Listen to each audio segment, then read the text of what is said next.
Hey, welcome, guys. This is Chiropractic Clinic. I'm the host of Crooked Spine Show, Dr. Tony Rakovic. This is Derrick with LPE Performance. We're doing this Zoom live now. Not live, obviously, but we're going to do this down the line. We're trying to give you guys information as we're at home. I'm at my home office. I'm not wearing my normal office attire. Mr. Derrick there looks comfortable in his heated office in his company, which is great. I'm jealous. A lot's going to be, how do we keep you guys and girls healthy and ready to when this thing does drop, this coronavirus does, and how do you get back on track? How do you get back in your program right away so we don't lose track and we don't lose the performance we've built up over the last couple months or so? So Derrick, we talked about, I think last month was the actual evaluation of someone's body, how we walk through that, how do you figure out what their strengths and weaknesses are. At that point, we focus on the weaknesses, how do we get them better so the overall person and body and athlete gets improved. Get the next step, which is now going to talk about how do we start training? What do we start doing, Derrick? Yeah, absolutely. Thanks again for having me on here, Doc. I mean, I love doing the show with you, man. This is awesome. So, It's fun. What happens after the assessment is it gives me time to go through and take a look at my evaluation, obviously, and see what the assessment has revealed to me regarding the mobility, the flexibility, the strength, and the movement quality of the individual.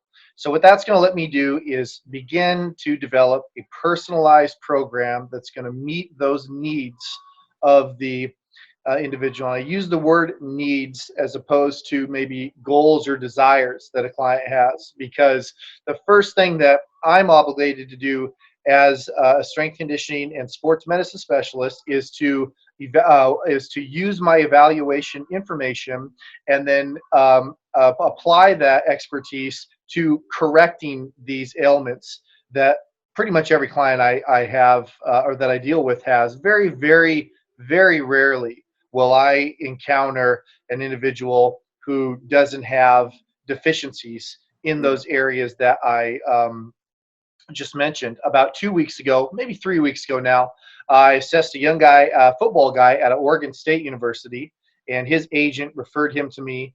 And the sole purpose of the evaluation was to figure out where he was at risk for injury in his preparation for the NFL Combine. And so I went through, and he had a lot of deficiencies he had some stability issues that were negatively affecting the way his hips and hamstrings were functioning. And he had lo and behold, he has had hamstring issues throughout his collegiate career, Okay. So what I did was I was able to explain to him how these stability issues in his joints were affecting the overuse of the hamstrings and why this was causing continuous straining in the muscle group, because he was extremely fast. He was a cornerback.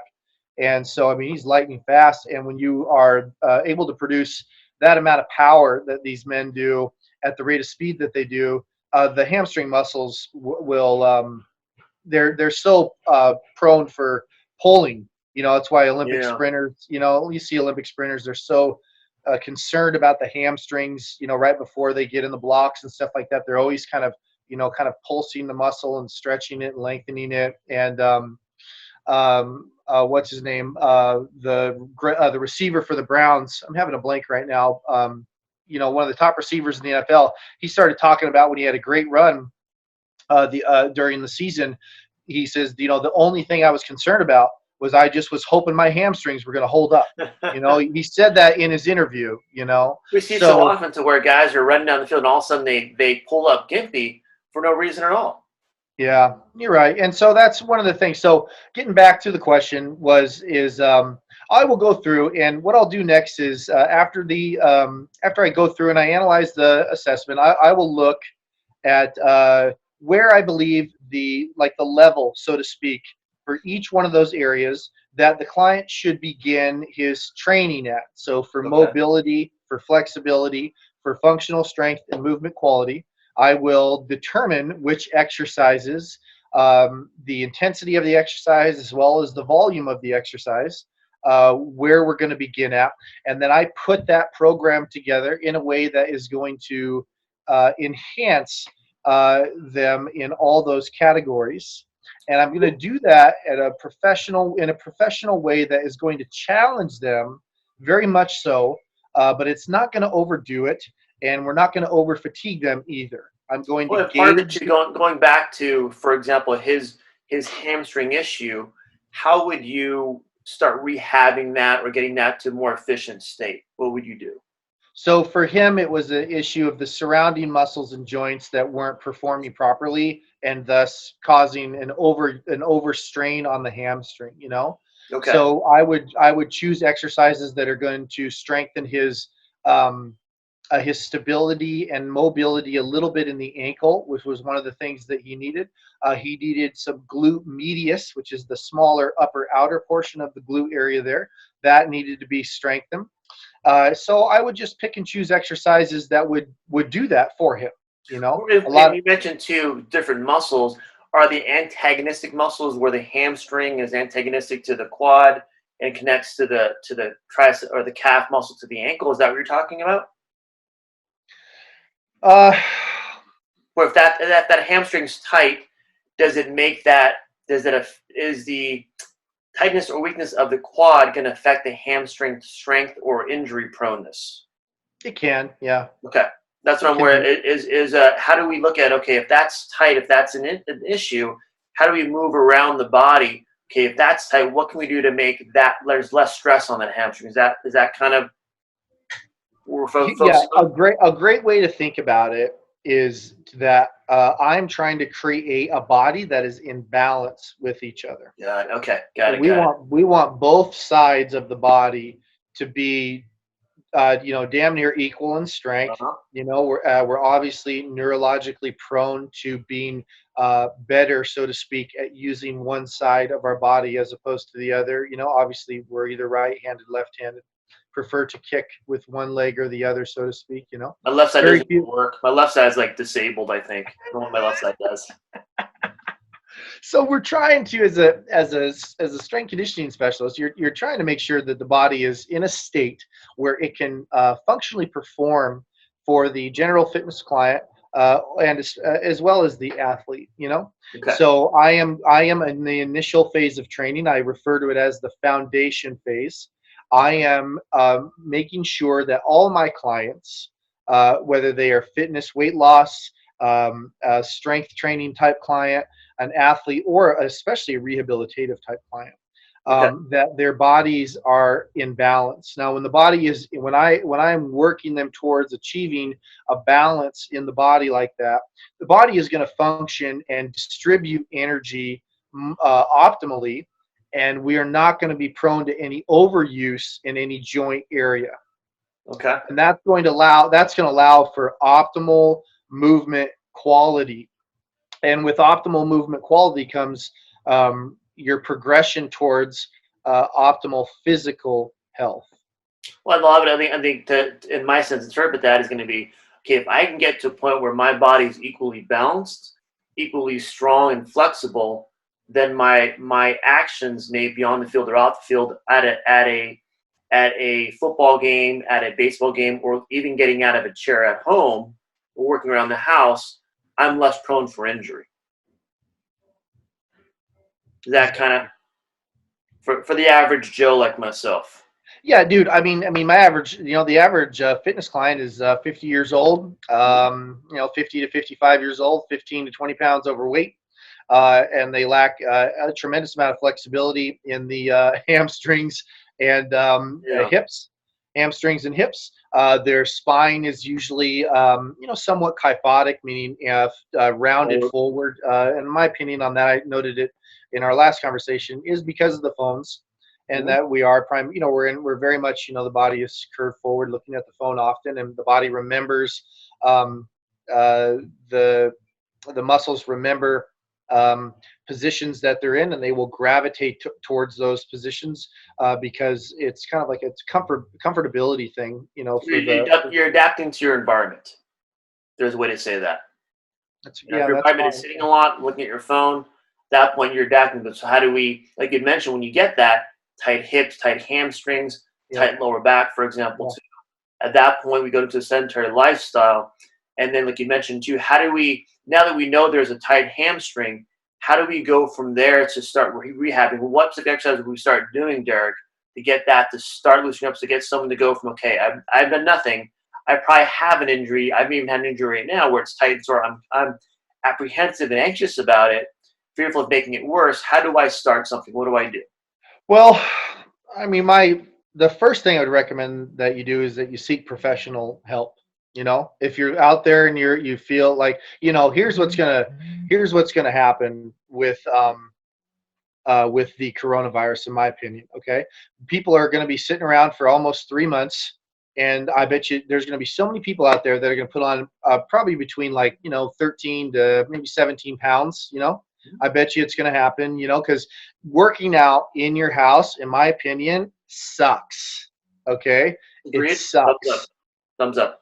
Okay, I mean, I have always had a spinning bike in my home because I kind of like on Sundays and to ride that bike a little bit. And I got it right by the window. It's nice to roll the window down. I got a nice little Sunday morning ride there, and then I take my shower, kind of get the day started before I head over to church. But Yeah. but continuously working out. I mean, I have trained extremely wealthy people. Okay, where I go into their home and they have this elaborate, beautiful in-home gym. I've done that. And you go in there and you charge them $150 an hour and you bang them out. But it's like half the times they after a while they'll would rather prefer to come into the private facility.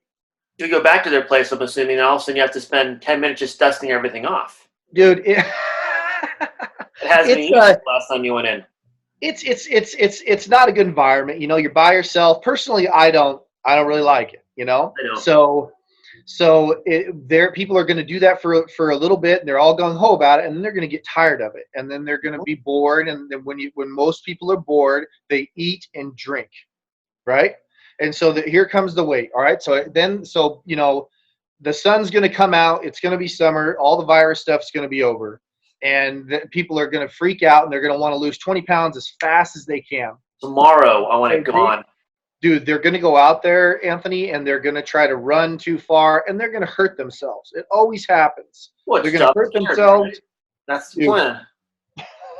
And so then they're going to start calling. And, the first thing they're going to come in here with is sore hamstrings, sore hips, and sore knees, and sore lower backs and necks. That's just the way it works. Yeah. You know that. You're a chiropractor. I mean, you deal with that more than me.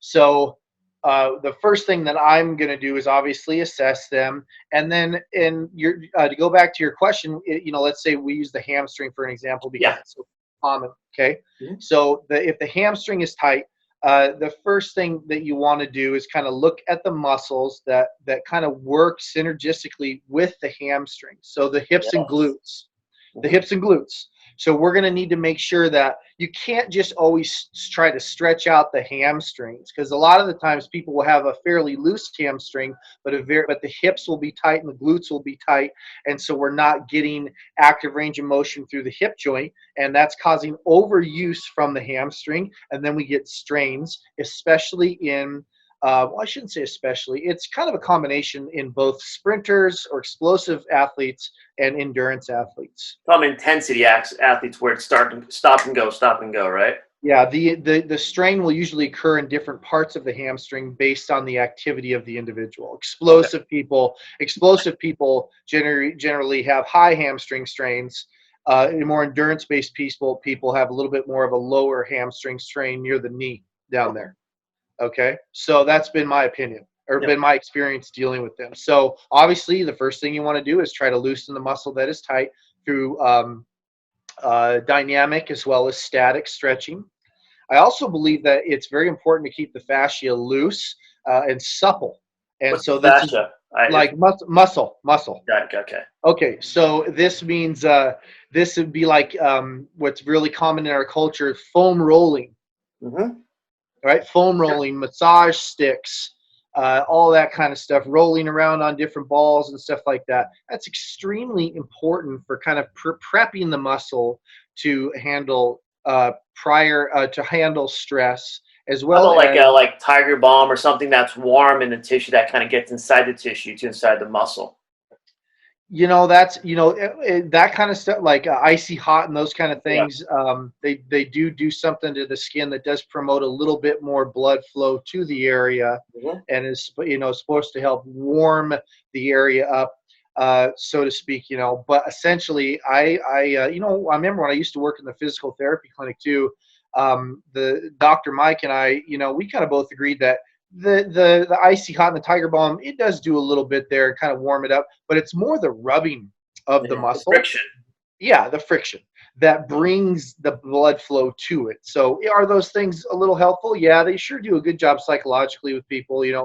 makes them feel ready to go. They're But it's doing something. really Yeah. yeah, it is, doc. But it's more the rubbing of the muscle Got it. that's doing the job there. And that's why I do like the foam roller. I have a foam roller routine that every client learns. They are instructed on how to foam roll their entire body. And throughout the week, they're asked to do that for a certain amount of repetitions per location. Hmm. I also like those sticks, the tiger tail or just a regular old stick. You can buy them at Target, like for Yeah. $11.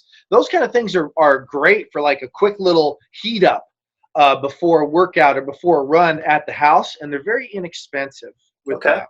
That's good. Yeah, yeah, I like those a lot. But to go back to your question, it would be to target the area, and seek professional help so that you can have a complete understanding of the areas that could be also affecting that one tight area, like I mentioned, in Well, and, regards to and the like going back hamstring. to our first talk too, it's like once you okay that might be the hamstring you're worried about, but the problem is like you mentioned, other muscles around the area, associated muscles that you have to look at the big picture, not just you didn't just pull a hamstring. There's something going on there that the reason why you pulled a hamstring.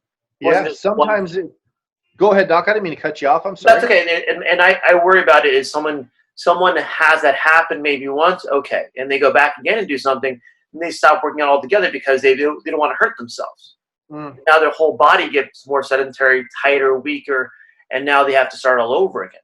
I think by seeing a coach, by seeing a professional, allows you to realize what's going on in your body, give you the confidence to start these small steps to get back to your normal activity level so you feel confident.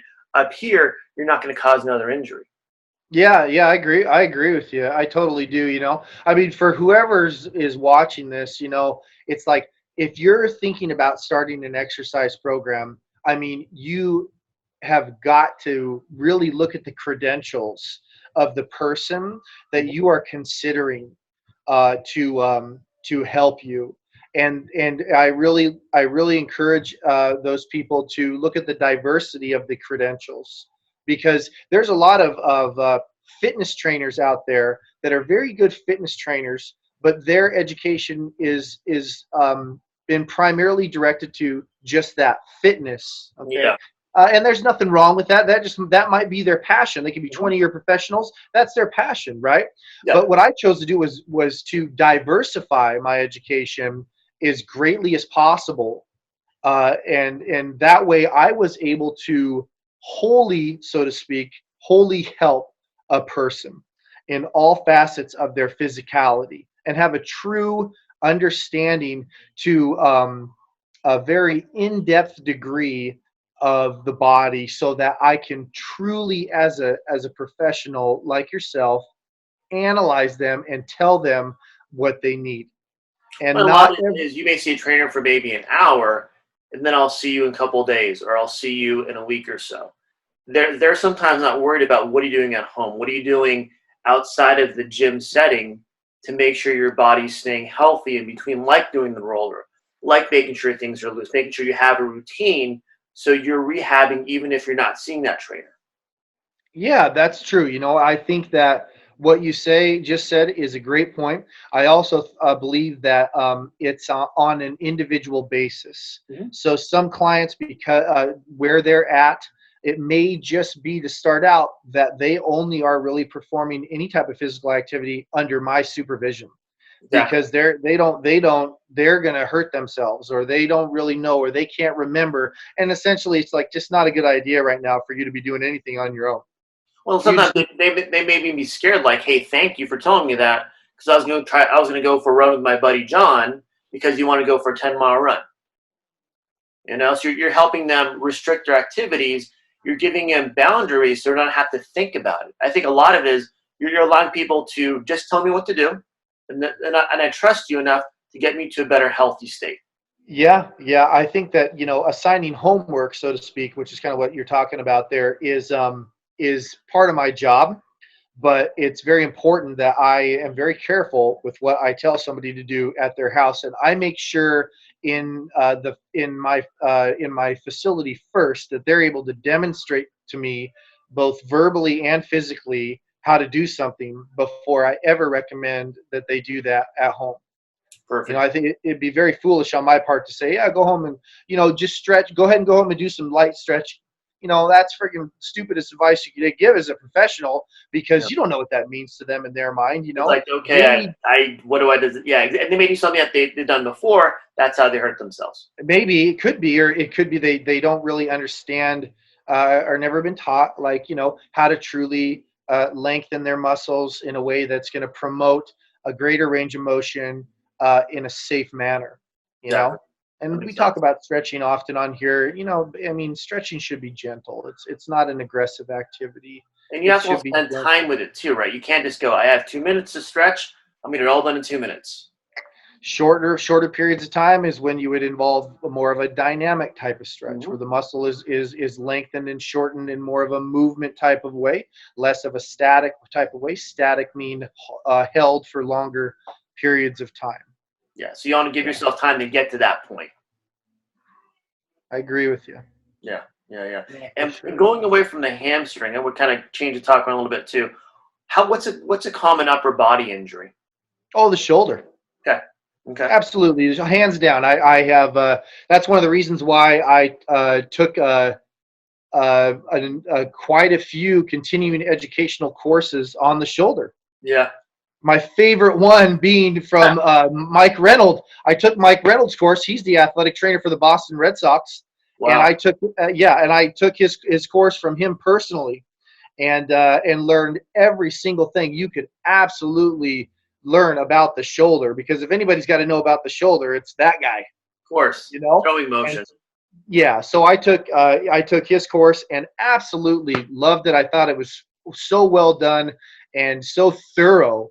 And so that's the most common injury, Anthony. It's usually in the rotator cuff, and it's as a result of poor spinal posture and poor scapula movement patterns.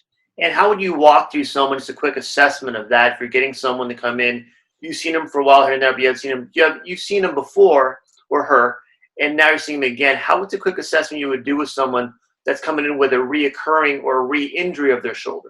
Oh, absolutely. You just do a general orthopedic evaluation of the shoulder. That usually includes range of motion through different planes of movement. So the body is divided into, like primarily, different sections where we Okay. kind of cut the body in half. Down the middle, and then we cut it in half on the side, and then we cut it in half through the middle of the body like this, which is referred to as the transverse plane. So what we do is you want to assess the shoulder joint's ability to move through each one of those panes. And years of study has showed us that when a person receives pain at different degrees within that range of motion, it indicates something to the professional. Okay. Also, from there, you then kind of try to assess for this thing that's very common to people. It's called impingement, Okay. and generally, impingement occurs when the scapula is in a position that's generally too high up on the rib cage, So it's more and like so coming forward and up, right? yeah, Okay. because it could be. Yeah, I like to use the word up, doc, because that inhibits. If you can see me here in the video, when my shoulder is like up like this, Mhm. it's going to inhibit my ability to raise my arm through complete flexion, and that's what causes the scapula to kind of move down and around the rib cage and stuff like Okay. that. Okay, You lose range so of when motion with your shoulder because of the scapula being up. Then correct? it's inhibiting optimal movement of the scapula on the rib cage by the muscles, and because of that, it's like it gets stuck. Okay. You Okay. could think of it like that. That's a real general way to say that. You know what I'm saying? Okay. So we test for impingement, and then you kind of want to look at the rotator cuff as isolatively as you can. So I usually would lay them down in the supine position, which means face up. And then I'll just bring that humerus kind of out to the side, which is the upper arm bone, and kind of get it kind of even with the collarbone, and make sure that the humeral head is resting very much in the fossa, which is the layman's terms for the fossa is socket. And so I want to make sure that the humeral head is resting in the socket there, and then I'll kind of twist it, and you just really are looking for a reply back from that client, and you want to kind of see if there's any pain, and then and if there's no pain, that's great. And then I look for optimal range of motion, both through Good. external and internal rotation. And science has showed us after years of study, for a general population person, there is a degree of range of motion that we would consider to be like adequate for life health. Mm-hmm. And then for an overhand throwing athlete, like a baseball player, a tennis player, a volleyball player, some type of sport that requires the shoulder to be brought overhead like this and through this movement pattern like that, there's a range of motion degree that is a little bit more excessive for those type of athletes that we have found to be best in preventing injury as well as enhancing performance during competition. So you're looking for where they are versus what a normal range should be. Is that change per age of the client too?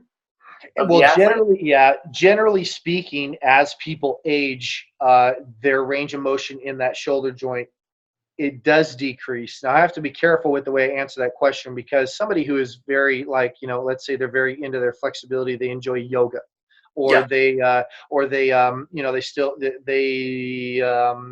understand the shoulder to a certain extent, and they take care of their shoulder, right? And they're 65.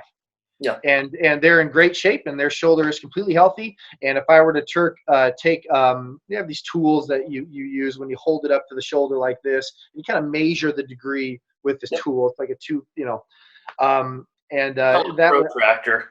Huh? A protractor, basically, right? Sure. Yeah, man. I mean, yeah. And so it's like it lets me see the degrees, and I can, really, if I want to, get an accurate reading on their range of motion, both external and internal, and I can evaluate. So if I'm working with a guy that's like, like a AA guy in professional baseball, or a guy that's in the major leagues, I will pull that tool out, because I have to ensure that thing is perfect. Because we want there's to be able to turn that information to their agent, their coach, their team trainer. Hey, this is where this person's at, and how do you get that baseline and improve that over time?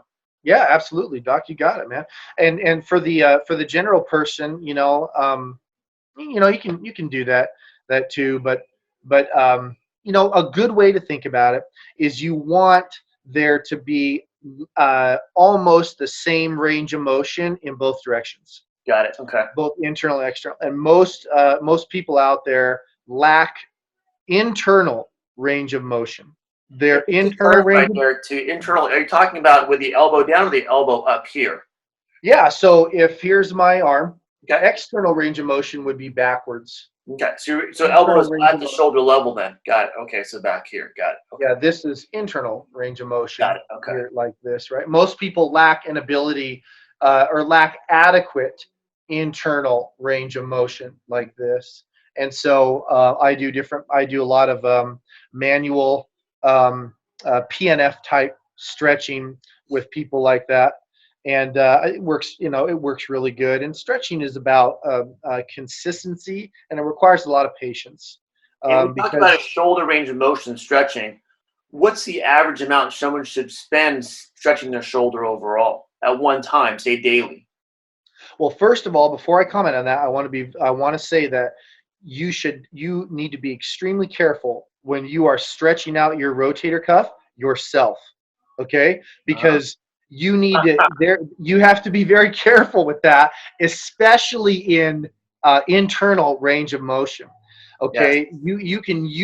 If you wanted to, you could YouTube it, but if you're going to YouTube it and you're going to look at, I'll do a YouTube on it. I'll thoroughly explain it. I would love to do that, but you better make sure that the person teaching you that stretch is an orthopedic surgeon or a doctorate or master's in physical therapy, or they have a CSCS or a sports medicine type certification like myself. That's not to say that there is a great certified personal trainer out there that's been training for 15 years and they got it down. I'm not taking anything away from those people, but generally speaking, that's not the case. Well, I've Okay. seen a lot of people that have even done, for example, gone to a yoga instructor trying to show them how to stretch, and now they've hurt them shoulder trying just to stretch it even more. Oh, dude, when it comes to yoga, okay, Yeah. you have got to be so careful because yoga is good for the body, but Mhm. yoga is like an extreme thing. And it Well, there's usually different it does. levels too, right? Different levels of yoga. Absolutely, you bet there are. And there is those people that do those unbelievable yoga moves Mhm. and stuff like that. Those people are usually they have a condition what's called congenital laxity, Yep. which means yeah, okay, it means that they were born with an extreme amount of range of motion in their joints, way more than the average person has. Okay, Well, the first time I so did yoga was a vinyasa, and I guess a medium or higher level yoga. And I left the room. I could barely walk out of the room, first of all. dude. I was sore for 3 days from the neck down. Oh, you got to be careful. You But got to it be really motivated me careful. to go, how do I get back here so that I gain that laxity, that flexibility over time? Some people would go like, I'm never going back ever. Ever, yeah. That's why I believe that flexibility should be done in from a clinical Yep. standpoint first. Clinical meaning like where the body is positioned in a way where it is very specific in the muscle that is being lengthened. Where yoga, which would be kind of like holistic or organic or collective way to stretch the body, is where there's multiple muscles being focused on being lengthened at the same time, requiring a lot of brain activity and usually a lot of stability as well Yep. from the body, so that the joints are held in a certain way while others are lengthened and stuff like that. You got to be careful. It's a little bit risky there. That's why Very similar to being an athlete in the field where you're having to go through motions where you're having to hold your balance, be flexible in one area, but strengthen the other area too to hold your body. So, like you're saying, it's not something to go in lightly. You have to be ready for that, okay? Or let your instructor know, hey, I have this injury. How do I do a different move so I make sure I don't make that injury worse? Yeah, that's absolutely true. I mean, yeah, I agree with you 100% with that. You have to. That's where I believe that things should be, especially in the foundation phase here. What I do with a lot of clients, Doc, is I try to get as isolative as I can in the joint, make sure that everything is functioning optimally first, which usually includes mobility and flexibility. And That's good. then once those things are rocking and rolling, then you can start taking the body into more complex movement patterns, where the brain is required to do more activity and stuff like that, because the body is in a state where it can achieve that. What and does the brain have to learn where a good pushing point is, where something's uncomfortable, maybe a little sore, but not painful, it's going to cause injury? Does the brain have to learn that? Are you referring to from a flexibility standpoint or from what? More just starting with flexibility, then from there to strength, more flexibility to start. So if I'm stretching my shoulder in external rotation, at that point, I want to know, okay, how far can I go before I have an injury versus I'm going to throw a ball? My mind might remember exactly where that point is. Yeah, you know, again, it comes back to seeking professional help Yeah. and having the professional determine whether you are in an optimal range of motion in the joint. I Uh, think a lot of but sometimes have to cut you up, but is you want to make someone feel uncomfortable, but it's still safe to go there. yeah, Because so they've here's lost okay. that position. Here's how I would reply to that would be that when you're stretching yourself, here's like a hypothetical question. Good. How do I know how far to stretch myself? Is that what That's you're a good getting at? question. Okay. Okay.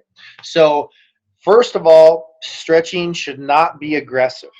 Good. Stretching should be gentle. Okay. And what I mean by gentle is you are going to reach what's called an end range of motion in your joint. Okay.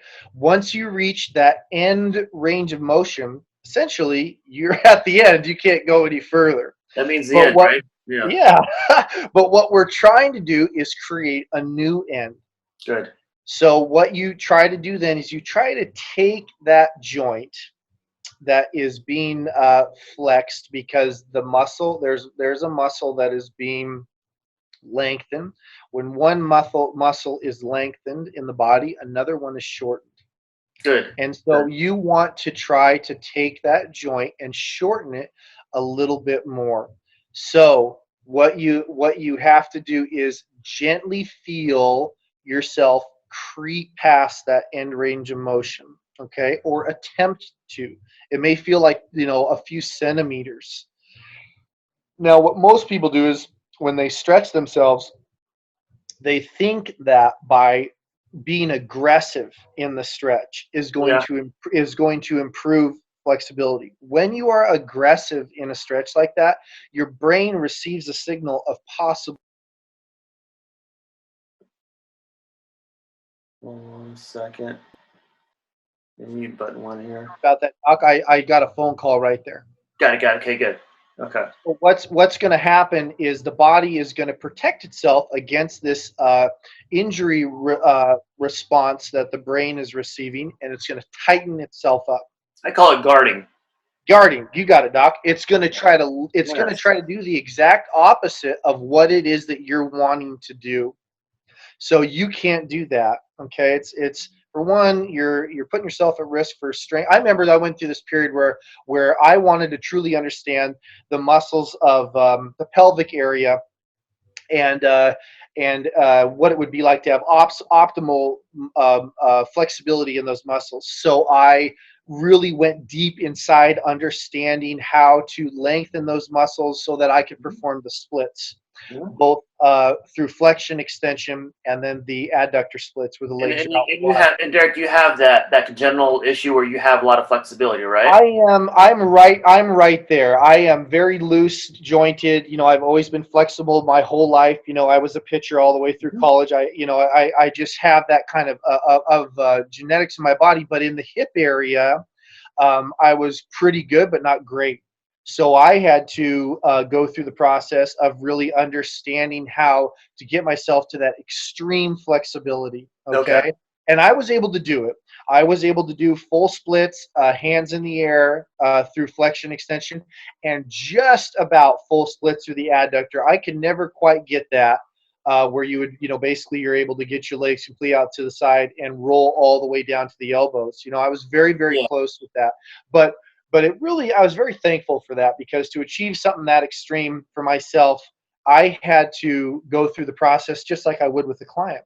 Yeah. And it takes a long time. You have to be very, the two keys that I would give to anybody who wants to improve their flexibility, the number one key is consistency. Mm-hmm. You have to be consistent with it. And the other one is being gentle. So you are consistently gentle in lengthening your muscles on a regular basis. And if you want to improve flexibility quickly, I would say that it would need to be done 3 times a week. If you are sore from flexibility training, then you would need to take it back a notch. I don't believe. And add a third one too. Go ahead, Doc. Is being patient. Oh, absolutely. Whatever time you think it's going to take, multiply it times 3.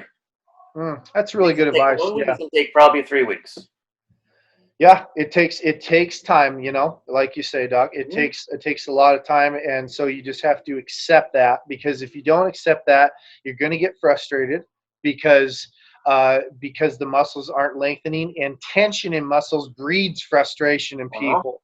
You know what I mean? Come to you or me with an injury, so now they have the injury to take care of first. Then they can work on flexibility. So they have a step, they have to go even one more step before they get to flexibility. Mm-hmm. Yeah.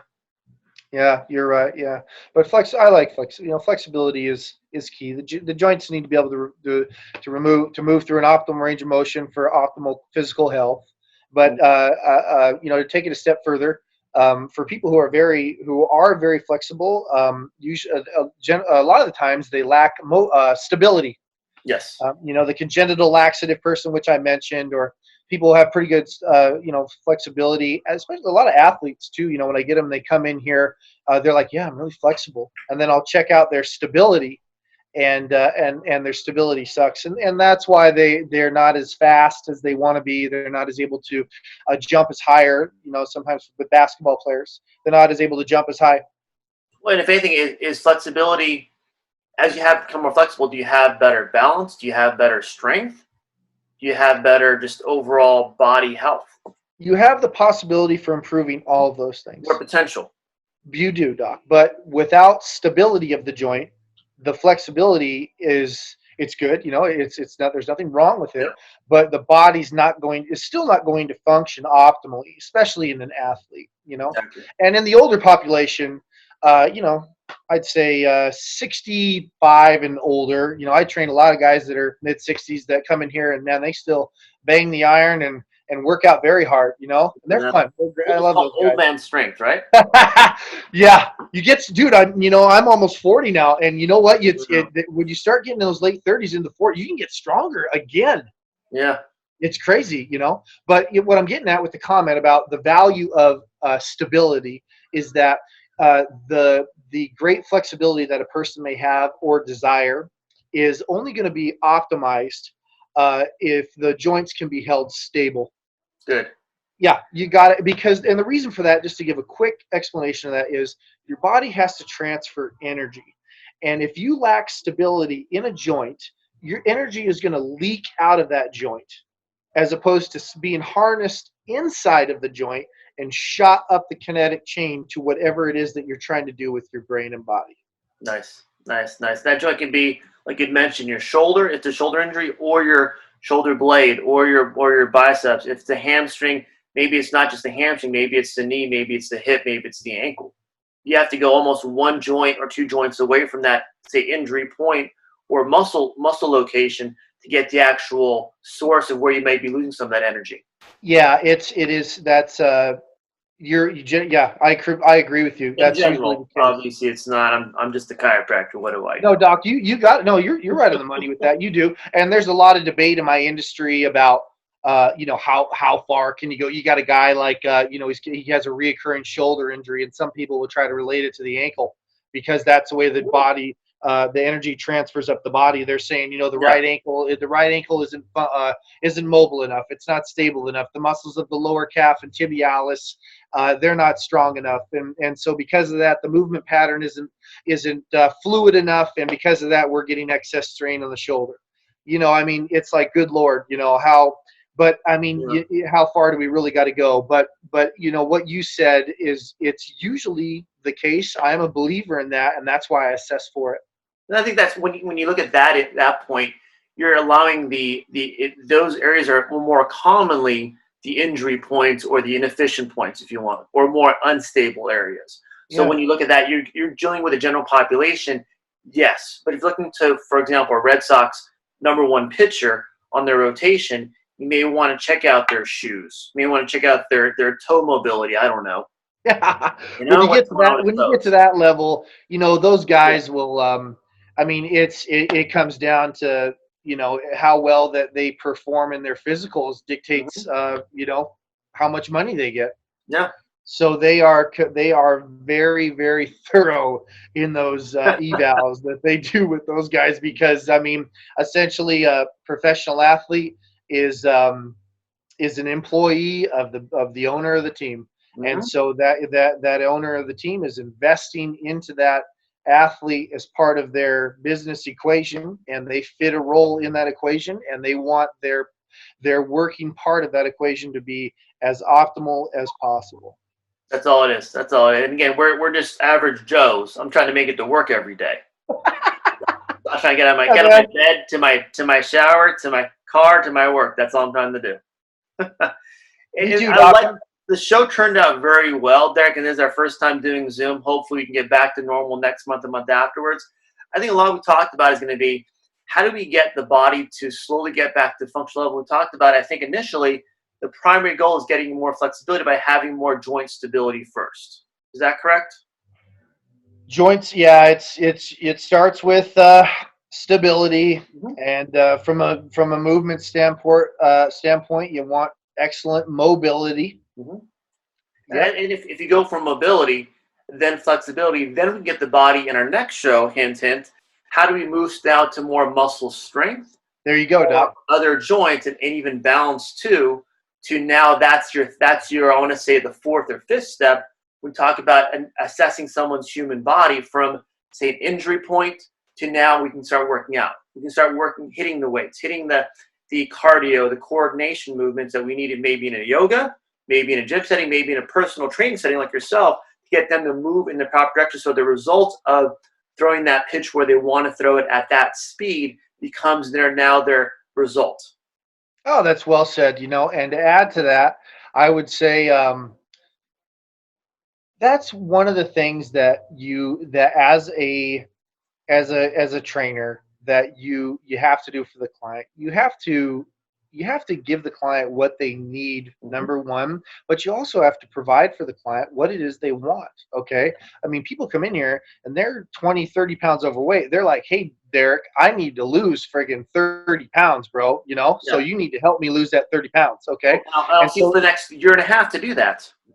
Yeah. So that's when you do get into the nutritional side of things. You do have to get involved in their personal life a little bit and find out what type of decisions they're making with their time and their food choices. And the more open people are with that, the faster I am able to get them where they want to go. But you also have to do things physically for people. So professionally, how you organize routines. You can put a person through stability, mobility, flexibility, and core strengthening routines, as you can organize those routines in a way that get the heart pumping. Nice. And that, I don't want to come across in a way by any means that this is that my training studio is therapeutic. In a lot of ways, it is therapeutic. Rehabilitation is part of my job, but I also have found a way to take that and turn it into like fitness, okay, so to speak, where they're coming in, they're being corrected, but they're also moving forward towards their goals, and we're doing that as fast as we can and as fun as we can.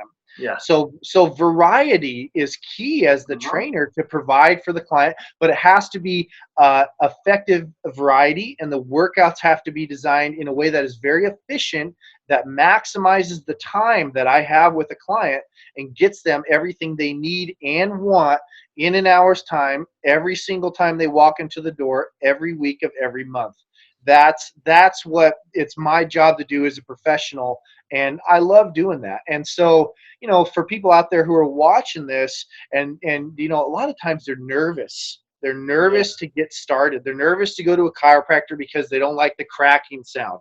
They're nervous to get into it, working with a trainer, because they're so afraid that they're just going to lift weights and get really sore. That is so far from the truth. If you're working with a real professional, that professional should be working with you in a way that is exactly at your current ability level, that is taking you through gradual progressions towards your goal in a safe and effective way, and you should not be overly sore. I would almost go safe, effective, and fun. Fun, right on, Doc. That's perfect. Like, hey, I enjoyed what I did the last hour and a half, whatever it might be. It should be enjoyable. I believe it also should be educational. You should be teaching the client about their body. They need to be learning more about their body, because half the times they're clueless. They don't know. The wrong friend, Fred at the gym, is telling him, who's a big weightlifter guy, how to stretch, how to lift 500 pounds.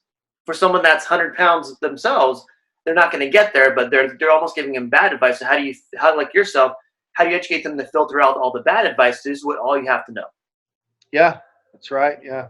That's why I love you guys. I love chiropractors. I feel like you have to be, there's so many different types of chiros out there, but I really like your style. You're very analytical, and you are so precise in how when you manipulate me. I really enjoy it. And I really feel like that a person has to do both of those in order to achieve optimal health in their body. And another big thing, Doc, I think that you and I both can relate to on this, is that people think it's so expensive, and in some ways it is, it can be expensive, but I have programs that any household income could afford. Is it expensive relative to seeing your primary doctor, then getting an MRI, then doing rehab, and then taking medications and spending 3 months not getting a result, and then going to see you?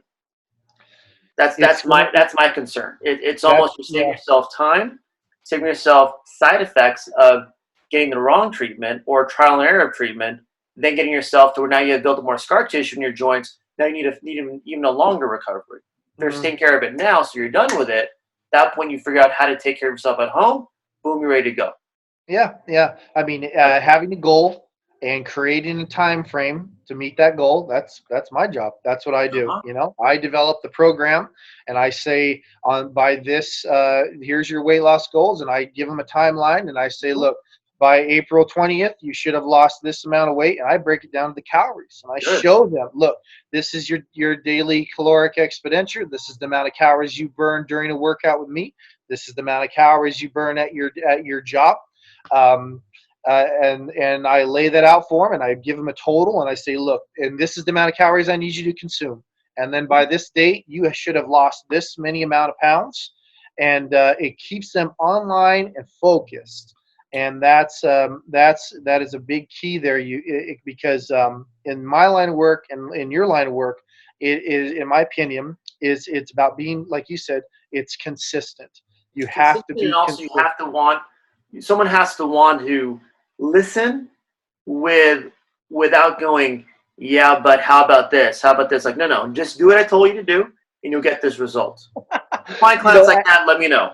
yeah, that's very common, and over, But and when I was, how do I lose weight but still eat a gallon of ice cream every day, Derek? What do I do?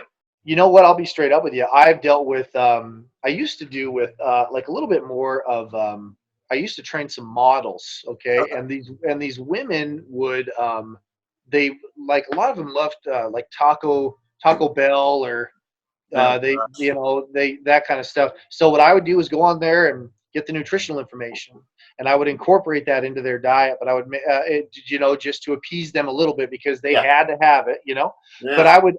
I would just, educate them on what was in that food and leave it up to them if they wanted to eat or not. But it was my job as a professional to make sure that they hit their caloric burn as well as their intake. So that You'll do a plan A and plan B with them, right? sometimes, doc, you got to bend a little bit. If the client's got a Mhm. sweet tooth and they love ice cream, and they're like, Derek, I got to have ice cream, at least twice a week. And I'd be like, all right, fine. I'll Yeah. just put it in your diet. I'll put it in your diet. But the caloric intake for the day will not exceed because of the ice You have cream. to do It's not going to. four more hours of cardio because of that one scoop of ice cream. I have learned the hard way. As a younger trainer, I used to beat them over the head with that. I would Yeah. tell them, if for every beer you drink, it's 10 minutes on the treadmill. Yeah. That was my thing, because that's the average amount of time it takes to burn 100 calories. So Mm-hmm. I'd say, yo, dude, you want to go out and drink 7 beers on Thursday night? Okay, well, I will include in your meal plan. You can have 2 beers. Yeah. Okay, I'll include that in your meal plan. But those other 5 beers that you drank, that's 50 minutes. Yeah. So, I would do that, but as the longer I've been doing this, it's like you got to bend. I've learned you do have to bend a little bit more there. When And once you so, see results, you go, okay, I'm getting results, but how do I get fast results? Now cut out those other 5 beers, and you'll be yeah, fine. I definitely say that to them. That's for sure. Yeah. All right, my friend. This is a great show. I think it worked Yeah, out right really on. well on Zoom today. I think I worked, at least on my end, the bugs out. So I'm gonna put this on YouTube hopefully next couple of days. Put a quick edit on the bottom too about the stretch and flexibility and stability as being number one, and our little short talk at the end too. So people again will have link as a way to series this show in a playlist of show number one, and this again being show number two in this new social distancing environment. So I forgot to wear my Yeah. mask today, so wear my mask next time for you. Yeah, that's cool, Doc. Yeah, what I'd like to do too the next time is hopefully I'll have my tripod by then, and then I can get on there and I can give them some physical demonstrations Perfect. I like about it. something, and just kind of show them. Yeah, Yeah, yeah, it'd be cool. yeah. It'll work out well, my friend. Thank you, thank you. I'll get the video to you hopefully once again go to YouTube, and we'll get it all taken care of next week when I see you. All right, I'll shoot you that text and then plan on being over there Monday. Welcome, my friend. Thanks, buddy. Yeah, thanks, Anthony. Later, bro.